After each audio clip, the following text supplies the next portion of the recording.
Hello students, welcome to SPM Polytechnic Kumte Solapur. This is the fourth video lecture on unit number 4 function. I am Ms. Amruta Nandal working as a lecturer in Electronics and Telecommunication Department at SPM Polytechnic Kumte.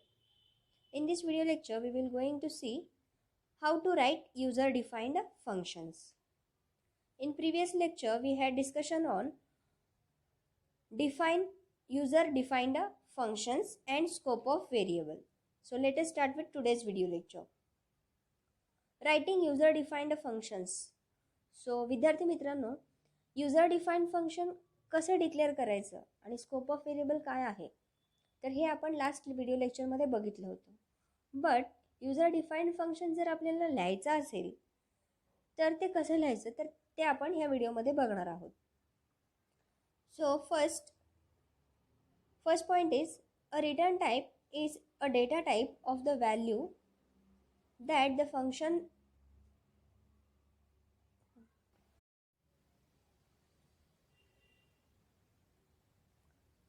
a return type is a data type of the value that the function return to the caller function. तर आपल्याला माहिती आहे return type काय आहे. Return type is a data type. Okay, तर आपल्याला जो काही फंक्शन आपण डिफाईन करणार आहोत तर तो फंक्शन आपल्याला काय आउटपुट देतो, काय रिटर्न आउटपुट करतो तर त्याला आपण रिटर्न टाइप म्हणून डिक्लेअर करत असतो. A function that does not return any data is called as a wide function. तर बघा, आपण प्रत्येक वेळी मेन जो फंक्शन आहे तर तो वाईड मेनच डिक्लेअर करतो. ओके, आतापर्यंतच्या सगळ्या प्रोग्राममध्ये आपण वाईड मेन असंच लिहिलेलं आहे. So what is main by void? Void means nothing. Okay, तर वाईड म्हणजे काय आहे? The function that does not return any data. Okay, जर एखादी फंक्शन आपल्याला काहीच आउटपुट देत नसेल, आउटपुट इन द सेन्स एखादी इंटिजर, फ्लोट, कॅरेक्टर. ओके, तर अशा टाईपमधला कुठलाही आउटपुट आपल्याला रिटर्न करत नसेल तर तो फंक्शन काय आहे? It is a void type of function. Okay, argument list is a set of value that the function want from the caller function. तर आपल्याला माहिती आहे आपण जेव्हा एखादी फंक्शन डिक्लेअर करतो तेव्हा काय काय लिहित असतो त्याच्यामध्ये. पहिल्यांदा असतं return type, after that function name आणि ब्रॅकेटमध्ये आर्ग्युमेंट लिस्ट. तर हे आर्ग्युमेंट लिस्ट काय आहे? ओके, तर it is a set of value that function want from the caller function. तर कॉलर फंक्शनकडून आपल्याला काही व्हॅल्यू हवे असतात तर ते व्हॅल्यूज आपण आर्ग्युमेंट लिस्टमधून घेणार आहोत. Okay, the parameter passed by the caller function are called as the actual parameters. Parameters म्हणजेच आर्ग्युमेंट लिस्ट. आर्ग्युमेंट लिस्टच्या आतमध्ये असणारे जे काही व्हॅल्यूज असतील तर ते काय असतील? पॅरामीटर्स असतील. ओके, तर ॲक्च्युअल पॅरामीटर्स म्हणजे कुठले आहेत तर फंक्शनमध्ये एखादी फंक्शन आपण जर लिहिलेली असेल तर त्याच्यामध्ये ॲक्च्युअल पॅरामीटर्स आणि फॉर्मल पॅरामीटर्स असे दोन टाईप्स आहेत. तर ॲक्च्युअल पॅरामीटर्स म्हणजे काय? The parameter passed by the caller function. तर कॉलर फंक्शन जो व्हॅल्यूज पास करतो, जो पॅरामीटर्स पास करतो तर त्याला आपण काय म्हणणार आहे? Actual parameters. आता काय आहे हे एक्झाम्पलमध्ये तुम्हाला समजेलच. Okay, the parameters received by the called function are called as a formal parameters. Okay, तर जेव्हा एखादी कॉलर फंक्शन एक व्हॅल्यू पॅरामीटर्स पास करते आणि ही पॅरामीटर पास केलेले कोण रिसिव्ह करतं? Called function. ओके, जो कोणी कॉल केला जातो तर तो कॉल्ड फंक्शन. तर कॉल्ड फंक्शन रिसिव्ह करते. तर रिसिव्ह केलेले जे काही पॅरामीटर्स असतील तर त्याला आपण काय म्हणणार आहे? Formal parameter. Okay, caller function, called function हे कळालेलं आहे. Okay, the number of actual and formal parameter must always be same. तर बघा, लास्ट प्रिव्हियस व्हिडिओच्या एक्झाम्पलमध्ये आपण बघितलं होतं की स्क्वेअर काढताना असू दे तर स्क्वेअर काय दिलं होतं? स्क्वेअर ब्रॅकेटमध्ये एम दिलं होतं. लक्षात आहे सगळ्यांना? एक्झाम्पल नसेल तर एकदा प्रिव्हियस व्हिडिओ बघा. ओके, स्क्वेअर ब्रॅकेटमध्ये आर्ग्युमेंट लिस्टमध्ये एम होता. एमची व्हॅल्यू सपोज युजरने 5 पास केलं असेल तर हे 5 इंट एक्समध्ये जाणार होतं. एक्स और आय असं काहीतरी एक्झाम्पल मी घेतले होते. तर त्या एक्समध्ये जाणार होतं. तर एम काय आहे? M is a actual parameter आणि एक्स काय आहे? Int X. तर तो आहे फॉर्मल पॅरामीटर. जेव्हा मी ॲक्च्युअल पॅरामीटर जर 1 घेतला असेल तर फॉर्मल पॅरामीटरसुद्धा 1च असायला पाहिजे. 2 घेतले असतील तर फॉर्मल पण 2 असायला पाहिजे. कमी किंवा जास्त असायला नको. Always must be same. चुकूनही ते कमी किंवा जास्त असायला नको आहेत. The data type of the actual and formal parameter must always be same. तर हे काही रूल्स आहेत. जेव्हा आपण युजर डिफाईन्ड फंक्शन लिहिणार आहे तर तेव्हा हे सगळे पॉईंट्स आपल्याला लक्षात ठेवायचे आहेत. Okay. Data type of the actual formal parameters must always be same. जर ॲक्च्युअल पॅरामीटरचा डेटा टाईप इंटिजर असेल तर फॉर्मल पॅरामीटरचा सुद्धा जो डेटा टाईप आहे तर तो इंटिजरच असायला पाहिजे. ओके. तेव्हाच ते आपल्याला प्रॉपर आउटपुट देतील. If a function is called before it डेफिनेशनच्या अगोदर जर एखादी फंक्शन कॉल केलेली असेल then a prototype declaration of that function must be written before calling the function as a following program and in the following program and the terminology used in a function writing is discussed further. Okay. तर बघा, आपण एखादी function लिहिलेली असेल तर त्याची declaration कुठे करतो, तर त्याला प्रोटोटाईप डिक्लेरेशन किंवा फंक्शन डिक्लेरेशन असं म्हणतात. तर ते आपण कुठं करतो, मेनच्या अगोदर प्रीप्रोसेसर डिक्लेरेशनच्या खाली. ओके. तर हेच इथे सांगितलेलं आहे. When the value of variable is passed to function it is called as a call by value. Okay. हे तुम्हाला दिसत नाही वाटतं. ठीक आहे. When the value of a variable is passed to the function, एखादी व्हेरिएबलची व्हॅल्यू आपण फंक्शनमध्ये पास करत असेल, व्हॅल्यू पास करत असेल तर त्याला काय म्हणायचं, त्या फंक्शनला कॉल बाय व्हॅल्यू म्हणायचं आहे. आणि when address of variable is passed, value pass केली असेल तर call by value, address pass केली असेल तर कॉल बाय ॲड्रेस. तर हे फंक्शनचे काही टाईप्स आहेत पॅरामीटर पासिंगचे. तर हे आपण पुढे डिस्कस करणारच आहोत. बट जेव्हा आपण युजर डिफाईन्ड फंक्शन राईट करणार आहोत तेव्हा हे सगळे पॉईंट्स तुम्हाला लक्षात असायला हवेत. एक एक्झाम्पल बघूया. Write a C program to add 2 numbers using function. This is the example. बघा इथं काय काय दिलेलं आहे. This is the output. Okay. Addition करायचं आहे आपल्याला 2 नंबरची युजरकडून घेऊन. ओके. सो फर्स्ट पॉईंट पहिल्यांदा काय लक्षात ठेवायचं आहे, तर आपण काय करतो, जो काही फंक्शन मी इथे डिफाईन केलेली आहे तर ही युजर डिफाईन्ड फंक्शन मी राईटअप केलेली आहे इथे. तर ही जी युजर डिफाईन्ड फंक्शन आहे तर मी फर्स्ट काय करते, डिक्लेरेशन करते. ह्याला फंक्शन डिक्लेरेशन और प्रोटोटाईप डिक्लेरेशन असं म्हणतात. Okay. After that this is what function definition. ह्या फंक्शनच्या आतमध्ये जे हे स्टेटमेंट्स आहेत तर त्याला म्हणणार आहे function body. Okay. This is the caller function. Okay. This is the caller function. आता कॉलर फंक्शन का, कारण हा काय आहे, हा युजर डिफाईन्ड फंक्शन आहे. युजर डिफाईन्ड ह्या फंक्शनचा यूज कुठे होतो आहे, वाईड मेनमध्ये होतो आहे. म्हणजे वाईड मेन ह्याला बोलवतो आहे, इंट ॲडला हा बोलवतो आहे, म्हणून हा काय आहे, कॉलर फंक्शन. ओके. तर ह्याला मी कुठं कॉल केलेली आहे, where the function is called here. Okay. तर म्हणून हा फंक्शन कॉल झालेला आहे. This is the called function. Okay. Void मेननी कोणाला बोलवलं आहे, वाईड मेन ह्या ॲडला बोलवलं आहे. सो हा बोलवले गेलेला फंक्शन म्हणजे त्याला काय म्हणायचं आहे, कॉल्ड फंक्शन. ओके. आता सगळ्यांना समजलं आहे कॉलर फंक्शन कुठलं आहे, कॉल्ड फंक्शन कुठं आहे, फंक्शन कुठं कॉल केलेलं आहे, फंक्शन डेफिनेशन काय आहे, फंक्शन बॉडी काय आहे, फंक्शन डिक्लेरेशन किंवा प्रोटोटाईप डिक्लेरेशन काय आहे.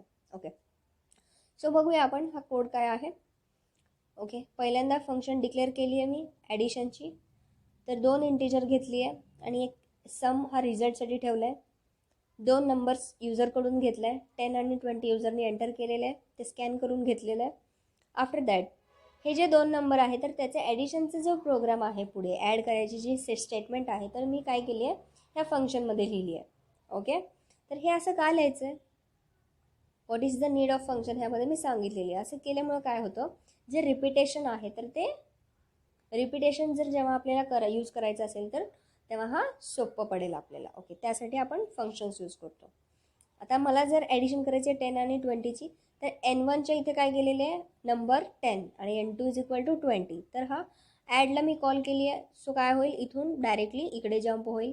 तर ह्या इंट एच्या इथे N1ची व्हॅल्यू जाईल आणि इंट बीच्या इथे N2ची व्हॅल्यू जाईल. तर इथे काय होतील, पॅरामीटर्स मॅप होतील. Okay. these are the actual parameters and these are the formal parameters. Okay. So हे 2 कुठले आहेत, these are the formal parameters. तर ह्याच्यामध्ये युजरने दिलेले व्हॅल्यू डायरेक्ट गेलेले नाही आहेत, तर इथून गेलेले आहेत. So these are the formal parameter. आणि हे जे दोन काय आहेत, N1 आणि N2, these are the actual parameter. Actual युजरने दिलेली व्हॅल्यू N1 आणि N2 मध्ये आहेत. ओके. आता इंट ए आणि इंट बीची ॲडिशन करायची आहे. तर रिझल्ट सेव्ह करण्यासाठी सी एक व्हेरिएबल घेतलं आहे आणि सीमध्ये जे आउटपुट आलेले आहे तर ते मी रिटर्न करते आहे. ओके. तर बघा इथे आपल्याला काय काय लक्षात ठेवायचं आहे. हे जे ॲक्च्युअल पॅरामीटर आणि फॉर्मल पॅरामीटर आहेत, दोन्हीची जी डेटा टाईप आहे तर ती इंटिजर आहे. हा फर्स्ट पॉईंट झालेला आहे. सेकंड पॉईंट, हा जो फंक्शन आहे तर तोही इंटिजर असायला हवा आहे आणि तो रिटर्न ही इंटिजर करायला हवा आहे. ओके. आफ्टर दॅट आता हे जे काय होईल, सी रिटर्न होईल, तर हे कुठं जाईल, सममध्ये, आणि सम मी प्रिंट करते आहे. सो मला sum is equal to 30 output मिळालेलं आहे. ओके. सगळ्यांना कळालेलं आहे कसं आपण राईट करणार आहोत. User defined function, actual parameters काय आहेत, फॉर्मल पॅरामीटर्स काय आहेत, त्याचे काय रूल्स आहेत, कॉल्ड फंक्शन कोण आहे, कॉलर फंक्शन कोण आहे, फंक्शन कुठं कॉल केलेलं आहे, फंक्शन डेफिनेशन काय आहे, फंक्शन बॉडी काय आहे. ठीक. Next, types of function. Okay. तर आता काही टाईप्स आहेत फंक्शनचे. तर फर्स्ट वन कुठली आहे, तर देर आर 4 टाईप्स. तर फर्स्ट वन आहे function with no return type and no arguments. Okay. तर हा पहिला टाईप आहे. Function with no return type and with arguments, function with return type and no arguments, function with return type and with arguments. तर असे 4 types आहेत. तर हे आपल्याला समजण्यासाठी की ॲक्च्युली तो फंक्शन जो आहे तर त्याच्यामध्ये आर्ग्युमेंट लिस्ट आहे का नाही, तो काही व्हॅल्यू रिटर्न करतोय किंवा नाही. आता मला सांगा, तो काहीच रिटर्न करत नसेल, आउटपुट काही देत नसेल, तर आपण कुठलं फंक्शनचं डेटा टाईप काय यूज करतो, void, राईट. म्हणजे तुम्हाला सगळं कळालेलं आहे. ठीक आहे. तरी बघूया. ओके. एक एक बघूयात. पहिला आहे function with no return type and no arguments. No return type म्हणजे काय झालं, तिथे void आलेला आहे डेटा टाईप. हे एवढं लक्षात ठेवायचं सगळ्यांनी. void means no any data it will return. Okay. void त्याचं सिंटॅक्स असणार आहे डेटा टाईप, फंक्शन नेम आणि आर्ग्युमेंट लिस्ट. आता नो आर्ग्युमेंट्ससुद्धा नाही आहेत त्याच्यामध्ये. सो ब्रॅकेटमध्ये void जर लिहिलेला नसेल, एम्प्टी ब्रॅकेट असेल, तरीही त्याला voidच कन्सिडर केलं जातं. जर त्याच्यामध्ये आर्ग्युमेंट लिस्ट असेल तरच ते विथ आर्ग्युमेंट होणार आहे. ओके. तर पहिल्यांदा आहे void function, function name and void. To call function, जर मला ही जी काय म्हणतात फंक्शन कॉल करायची असेल तर मी कसं कॉल करणार, फंक्शन नेमनी कॉल करणार. ओके. आणि ब्रॅकेटमध्ये काही आर्ग्युमेंट लिस्ट नाही आहे. So empty bracket, semicolon. मला डिक्लेरेशन करायचं असेल नो रिटर्न टाईप आणि नो आर्ग्युमेंट टाईपचा जो फंक्शन आहे तो डिक्लेअर करताना void ABC फंक्शन नेम आणि ब्रॅकेटमध्ये void लिहायला पाहिजे आणि सेमिकोलन. ओके. एक्झाम्पल बघूया. So this is the example. तर मी 4ही टाईपसाठी कॉमन एक्झाम्पल घेतलेलं नाही आहे, फक्त हा एक वेगळा आहे. आफ्टर दॅट त्याच्यासाठी कॉमन एक्झाम्पल घेतली आहे. फर्स्ट बघा ह्या प्रोग्राममध्ये काय होणार आहे, काहीच व्हेरिएबल्स नाही आहेत, एकही व्हेरिएबल नाही आहे. Okay. So it is a just which does not return any data. Okay. Data in the sense any value, character, कुठलाच डेटा हा काय करत नाही, रिटर्न करत नाही. So it doesn't content any arguments आणि काहीच रिटर्न करत नाही आहे. ओके. सो हा फक्त काय करतो आहे, एक सेंटेन्स प्रिंट करतो आहे. काय प्रिंट करतो आहे बघा, बिफोर फंक्शन कॉल हा एक प्रिंट करतो आहे आणि त्याच्यानंतर मेसेज या फंक्शनकडे जम्प करतो आहे. तो मेसेज हा जो फंक्शन आहे तर तो कुठल्या टाईपचा आहे, नो रिटर्न टाईप, void आहे. Data type no arguments, argument लिस्टमध्ये void आहे. तो कॉल करताना एम्प्टी ब्रॅकेटने कॉल केला आहे. ओके. डिक्लेअर करताना void semicolon. Before function call print झालेले आहे. त्याच्यानंतर मेसेज ह्या फंक्शनकडे जम्प करतो, तिथे आतमध्ये काय स्टेटमेंट्स आहेत, function with no return type and no arguments print झालेला आहे. After that print after function call, after function call print झालेला आहे. ओके. फ्लो सगळ्यांना कळतंय का, जिथे आपल्याला फंक्शन कॉल केलेले आहे, जिथे आपण फंक्शन कॉल केलेले आहे तिथून डायरेक्टली त्या फंक्शनच्या आतमध्ये जाते, तिथले स्टेटमेंट एक्झिक्यूट करायचे आहेत. त्याच्यानंतर पुन्हा जे काही स्टेटमेंट्स असतील ते एक्झिक्यूट करायचे. Clear. Next, function with no return type and with arguments. आता काय असेल, फंक्शन हा वाईडच असेल, फक्त त्याच्यामध्ये काही आर्ग्युमेंट लिस्ट आहे, काही पॅरामीटर्स असतील. तर तसं जर टाईप असेल तर तो कसं असणार आहे, return type wide, function name, argument list. Argument list actual parameters असतील. ओके. फंक्शन नेम ॲड 5,8 तुम्ही डायरेक्टली लिहू शकता, किंवा इंट ए, इंट बी, फ्लोट असेल तर फ्लोट, कॅरेक्टर असेल तर कॅरेक्टर. ओके. तर असं तुम्ही एक्झाम्पल आहे, आणि हा काय आहे, एक्झाम्पल फॉर डिक्लेरेशन. हा डिक्लेरेशनसाठी आहे आणि हा कॉलसाठी आहे. एक्झाम्पल बघूया. So this is the program to find out the square of the number. Okay. तर कसं फाइंड आउट करतोय, हा माझा युजर डिफाइंड फंक्शन आहे. वाईड आहे म्हणजे हा कुठला टाईप झाला, नो रिटर्न टाईपचा. आर्ग्युमेंट लिस्ट आतमध्ये आहे, so with argument. No return type with आर्ग्युमेंटचा हा काय आहे, फंक्शन आहे. काय केलं आहे, डिक्लेरेशन करताना वाईड, स्क्वेअर म्हणजे return type, function name and int, argument list. बघा मी काय करते, इथे एक नंबर घेतला आहे, नंबर इज इक्वल टू 9 आहे, तर त्याचं मला काय करायचं आहे, स्क्वेअर फाइंड आउट करायचं आहे. ओके. स्क्वेअर फाइंड आउट करण्यासाठी मी काय केली आहे, स्क्वेअर ब्रॅकेटमध्ये नम, बिकॉज मला कुठल्या व्हेरिएबलचं स्क्वेअर फाइंड आउट करायचं आहे, नमचा, म्हणून मी ब्रॅकेटमध्ये नम हे व्हेरिएबल लिहिले. आता नमची व्हॅल्यू ही ॲक्च्युअल पॅरामीटर आहे, तर ती कशात जाईल, फॉर्मल पॅरामीटरमध्ये, स्क्वेअर या फंक्शनमधून. मग काय होईल, इथे इंटिजर एच्या इथे 9 जाईल, आणि इथे काय प्रिंट होईल, 9 × 9 इज इक्वल टू 81. हा इथे प्रिंट होईल आणि बाहेर पडेल. इथे प्रोग्राम संपलेला आहे. बरोबर. समजते का, सोपं वाटते ना, खूप सोपं आहे. Okay. Next third type is function with return type and no arguments. आता रिटर्न टाईप म्हणजे वाईड अजिबात येणार नाही. वाईडच्या ऐवजी तिथे इंट रिटर्न करायचं असेल तर इंट, फ्लोट असेल तर फ्लोट, कॅरेक्टर असेल तर कॅरेक्टर येईल. नो आर्ग्युमेंट्स म्हणजे ह्याच्यामध्ये काहीच आर्ग्युमेंट्स नाहीत, पॅरामीटर्स नाही आहेत, ॲक्च्युअली नाही, फॉर्मल नाही आहेत. ओके. तर बघा रिटर्न टाईप असेल, आता मी इथे वाईड लिहिलेलं नाही, बिकॉज रिटर्न टाईप हा इंट असू शकतो, फ्लोट असू शकतो, कॅरेट असू शकतो. ओके. नो रिटर्न टाईपमध्ये वाईड एकच असल्यामुळे मी वाईड लिहिलं आहे. Okay. This is the syntax. Return type, function name, wide.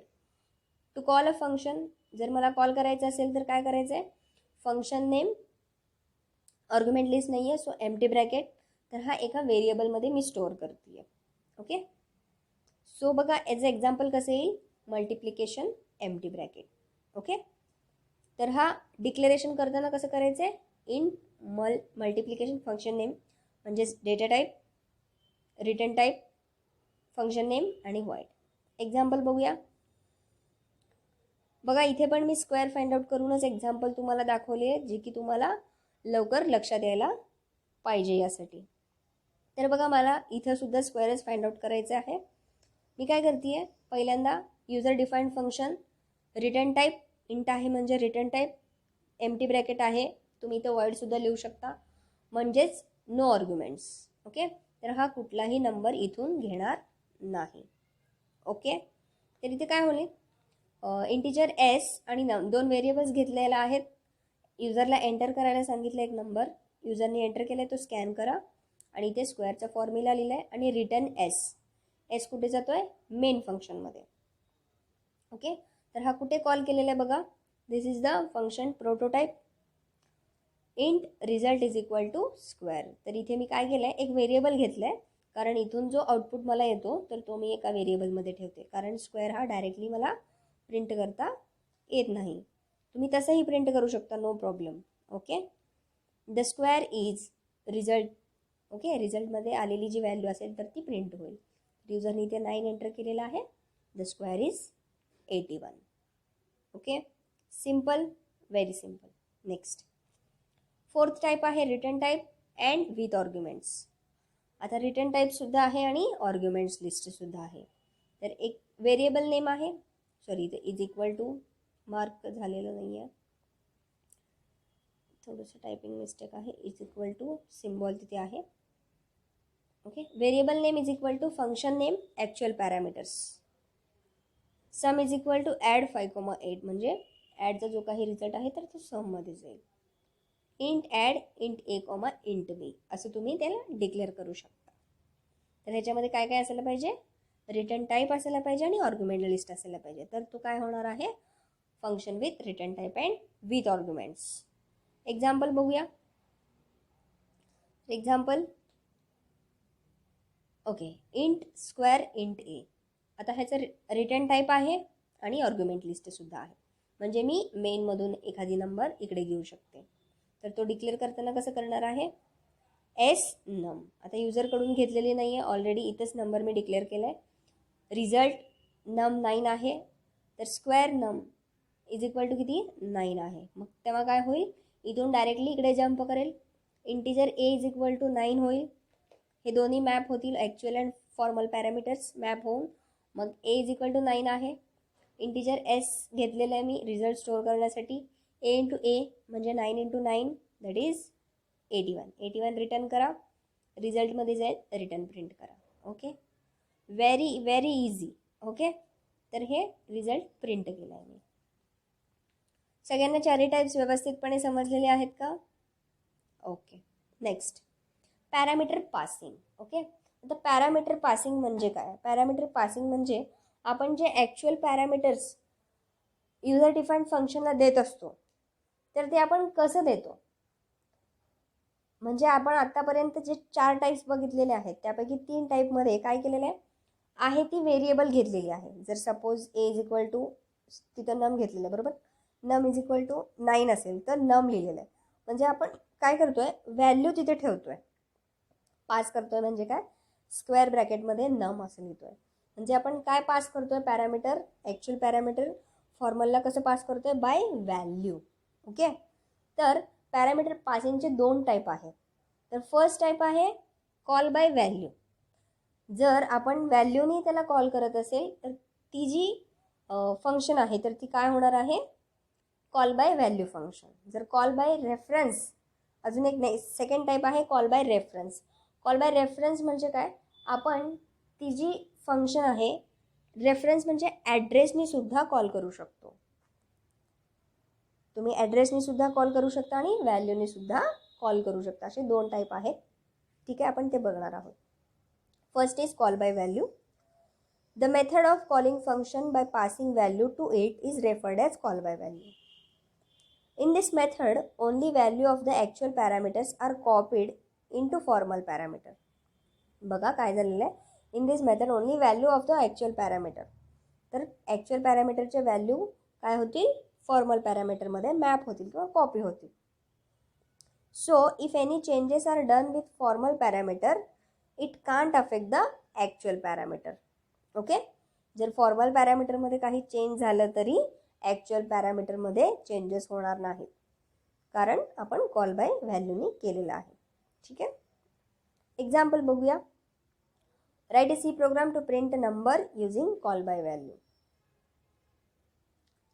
बघा इथं काय केलेलं आहे, मी एक फंक्शन लिहिलं आहे, युजर डिफाईन्ड फंक्शन. मला सांगा हा जो युजर डिफाईन्ड फंक्शन आहे कुठल्या टाईपचा आहे,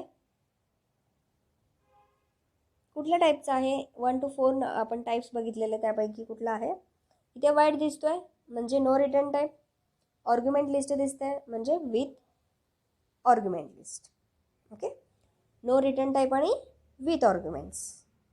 म्हणजे इथे काय होईल, हा काहीच रिटर्न करणार नाही, तो आउटपुट इथेच देईल. ओके, तर बघा पहिल्यांदा फंक्शन डिफाईन करा, सेकंड डिक्लेरेशन करा. डिक्लेरेशन झाल्यानंतर ह्या मेनमध्ये काय होतं बघा, एक नंबर घेतला आहे तर 0 आहे त्याचं व्हॅल्यू, फंक्शनला कॉल केला आहे. आता बघा इथे नम म्हणजे काय, ही व्हॅल्यू आहे तर त्याचा ॲड्रेस नाही आहे. ओके, सो बघा हा जो नंबर आहे तर तो इथे मॅप होतो आहे, कॉपी होतो आहे नममध्ये. इथे पण नम घेतलं आहे, तर हा नम काय होईल, नम प्लस 10 होऊन जो काही नंबर असेल त्याला ॲड होईल आणि हा व्हॅल्यू प्रिंट करेल. त्याच्यानंतर पुन्हा फ्लो इथे येईल, व्हॅल्यू आफ्टर फंक्शन कॉल इथे प्रिंट होईल. ओके, सो इथे काय झालेलं आहे बघा, जेव्हा आपण फंक्शनमध्ये नमला कॉल केलेलं आहे तर ह्या फंक्शनमध्ये असलेले स्टेटमेंट एक्झिक्यूट होऊन नमची व्हॅल्यू चेंज झालेली आहे. आता नमची व्हॅल्यू किती आहे, 20. बट जेव्हा ह्या फंक्शनमधून बाहेर येऊन आपण मेनमधून नमची जर व्हॅल्यू प्रिंट केली तर ती फंक्शनची व्हॅल्यू नमची व्हॅल्यू किती प्रिंट झालेली आहे 10. म्हणजे जेव्हा आपण एखादी व्हेरिएबल एखादी फंक्शन कॉल बाय व्हॅल्यूने केला, पॅरामीटर पास हे कॉल बाय व्हॅल्यूने केला, तर इनसाइड द फंक्शन त्या व्हेरिएबलची व्हॅल्यू चेंज होईल. बट त्याच्यानंतर त्या मेन फंक्शनमध्ये त्याची व्हॅल्यू काय होणार नाही, चेंज होणार नाही. ओके, तर this is the advantage of call by value. आता नेक्स्ट बघूया सेकंड टाईप. ओके, ठीक आहे. तर इथे मी पुन्हा सांगितलेले आहे फंक्शन डिक्लेरेशन काय आहे, फंक्शन डेफिनेशन काय आहे, फंक्शन कॉल काय आहे. ओके, नेक्स्ट इज पॅरामीटर पासिंगचा second type call by reference. Okay, आता आपण कॉल बाय व्हॅल्यू बघितलेलं आहोत. कॉल बाय रेफरन्स म्हणजे काय? Call by reference the method of calling function by passing reference of variable to it is referred as call by reference. Okay, जेव्हा मी एखादी function त्याच्या ॲड्रेसनी, बाय रेफरन्स म्हणजे काय आहे, बाय रेफरन्स म्हणजे काय आहे, reference is nothing but address. जेव्हा मी एखादी फंक्शनला बाय पासिंग रेफरन्स ऑफ व्हेरिएबलनी कॉल करते तर त्याला आपण काय म्हणणार आहे, call by reference. Here reference indicate the memory address of variable where it is stored. तर ती त्या मेमरी लोकेशनच्या ॲड्रेसवर जाऊन ती व्हेरिएबल कॉल केली जाते. In this method instead of value location of actual parameter in the memory is passed to formal parameter. Directly value न जाता तर त्यात तिथली ॲड्रेस जाणार आहे. तर इथे काय होईल आपण एक्झाम्पलद्वारे समजून घेऊया. तर सेम एक्झाम्पल घेतलं इथे सुद्धा, print a number using call by reference. This is the program for call by reference. तर बघा, तर हा युजर डिफाईन्ड फंक्शन आहे. तर त्याचं टाईप सांगा पुन्हा, no return type with argument. Okay, बरोबर आहे तेच, ठीक आहे.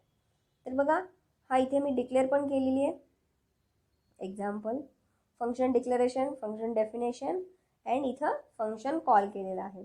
तर बघा, नम इज इक्वल टू 0 आहे पहिल्यांदा. आफ्टर दॅट फंक्शन एम्परसँड नम. एम्परसँड नम is nothing but address. It indicates address. आपण फर्स्ट युनिटमध्ये बघितलेलं आहे. ॲस्टरिस्क, एम्परसँड म्हणजे काय, इट इंडिकेट्स द ॲड्रेस. तर आपण जर नम लिहिलेला असेल तर व्हॅल्यू पास होईल, एम्परसँड लिहिला असेल तर त्या व्हेरिएबलच्या समोर तर त्या व्हेरिएबलचं memory location that is address pass होईल. तर हा ॲड्रेस इथे गेलेला आहे. तर ॲड्रेस ॲक्सेस करण्यासाठी, ॲड्रेसवरचा व्हॅल्यू ॲक्सेस करण्यासाठी मला पॉइंटर यूज करावा लागेल. Okay, star is nothing but pointer. तर हे पॉइंटर काय आहे आपण नेक्स्ट युनिटमध्ये बघणारच आहोत. तोपर्यंत इथे समजून घ्या. आता हा पॉइंटर पी म्हणजे काय, तर ह्या नंबरचा व्हॅल्यू इथं घेईल. ओके, तर त्या व्हॅल्यूमध्ये 10 ॲड करून तर ती व्हॅल्यू आपण डिस्प्ले करतो आहे. So the value inside the function is 20. And ह्या फंक्शनच्या बाहेर आल्यानंतर व्हॅल्यू आफ्टर फंक्शन कॉल. तर आता नम जेव्हा मी एंटर करते, प्रिंट करते, तर तेव्हा किती डिस्प्ले झालेली आहे, 20. Because when we call a variable or a function by its reference, the value of that variable it will change. Okay, तर ही जी व्हॅल्यू आहे तर ती चेंज होते बाय रेफरन्सनी कॉल केल्यानंतर. Okay, this is the advantages of call by reference. Okay, तर हे कसं यूज होणार आहे तर ते आपण नेक्स्ट युनिटमध्ये बघणार आहोत. So this is all about today's video lecture. Thank you and happy coding.